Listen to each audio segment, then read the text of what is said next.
military on the border, not only helping us with departure flights on military planes, but they're helping to build infrastructure. They're putting up a concertina wire. They're down there to create a secure border and lock that border down. And DOD's helped administrations before, but not at this level.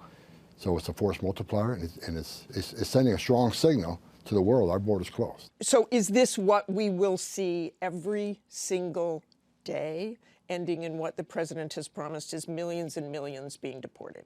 Yes, but you can see the numbers steadily increase, the number of arrests nationwide as we open up the aperture. Right now it's concentrating public safety threats, national security threats. That's a smaller population. So we're going to do this on priority base, as President Trump's promised, but as that aperture opens, there'll be more arrests nationwide. When you talk about the aperture opening, the estimates of perhaps those who have been convicted or arrested in the past, 700,000 to over 1 million. So after you do that, then you go after everybody who is there illegally. If you're in the country illegally, you're on the table, because it's not okay to violate laws of this country. You got to remember, every time you enter this country illegally, you violated a crime under Title 8, United States Code 1325. It's a crime. So if you're in the country illegally, you got a problem. And that's why I'm hoping those who are in the country illegally who have not been ordered removed by the federal judge should leave. Look, I think if you're in the country illegally, it's not okay. It's not okay to violate laws of this country. We have millions of people standing in line, taking the test, doing their background investigation, paying the fees that want to come in the right way. And let me explain that. There are collateral arrests. Where do the collateral arrests happen? Sanctuary cities. And this is important we understand that. Sanctuary cities lock us out of the jails.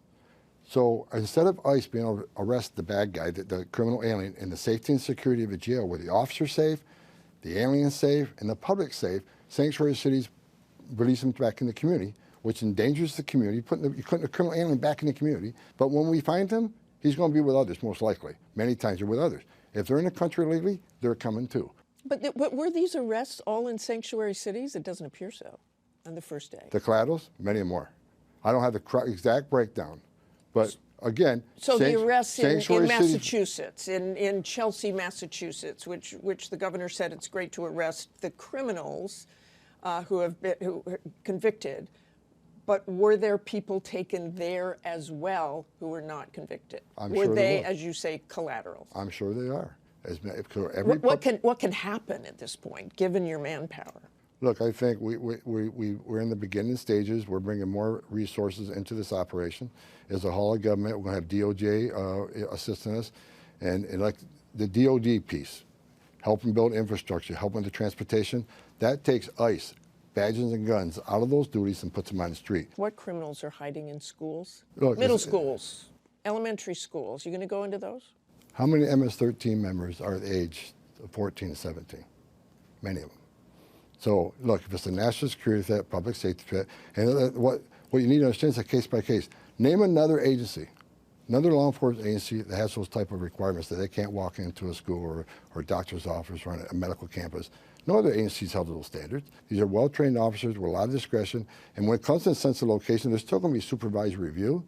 So it's not like it's an open issue. But ICE officers should have discretion to decide if a national security threat or a public safety threat in one of these facilities, then there should be an option for them to make the arrest. But someday you could go into those schools and grab people who are just in the country illegally. On a case-by-case basis, depending who they are, what the circumstances are. It's never a zero game. Well, look, here's I think, if Congress has a job to do, we're enforcing the laws Congress enacted and the president signed. If they don't like it, change the law. I find it hard to believe any member of Congress is telling us not to enforce the law that they enacted and they fund us to do. But opening up to anyone who's in the country illegally and going into schools and grabbing them, does that, kids, adults? The message needs to be clear. There's consequences for entering a country illegally. If we don't show there's consequences, you're never going to fix the border problem. Well, I'll leave it up to Congress. I think Congress, the president has a mandate. This is the #1 issue that people voted on. I think Congress has a mandate to give us money we need. What price you put on national security? More detention centers? What price you put on all these young ladies that have been raped and murdered and burned alive? What price you put on that?